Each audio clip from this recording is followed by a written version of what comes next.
Laging palaisipan para sa isang amo ang mga salitang binibitiwan ng kanyang yaya tuwing sila'y magka-chat. Tulad ng ispang at ididikit na may iba palang kahulugan. Kung ano yan, pusuan sa report ni Oscar Oida.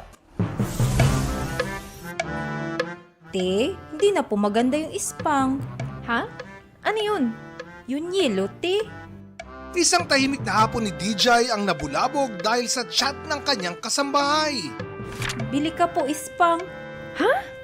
Yun kulay yelo, te, na makapal sa una pero pag nagamit, minanipis na po. Ispang? Ang salitang ispang ay galing sa wikang ginagamit ng yaya ni DJ na ang ibig sabihin ay sponge. Geese. Like SpongeBob. You get it now? Gis-gis ka dyan. Ako nga nahirapan umintindi. Gets na, te.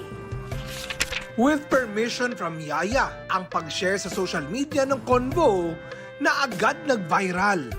Marami pa silang convo na tila charades. Aminado naman si Yaya na di gaanong maalam sa spelling, pero unti-unti nang natututo. Gagawa tula tapos ididikit. Ipiprint muna? Kami na lang mag-print. Di po ipiprint, ididikit lang. Saan ididikit? Sa'yo po. Tula para sa nanay, ididikit po sa'yo, te. Ate is saying, I will make a poem for my mother and I will dedicate to you. Geese. Ah, dedicate. Dahil sa Yaya serye na ito, marami ng fans na napasaya si Yaya. Oscar Oida, nagbabalita para sa GMA Integrated News.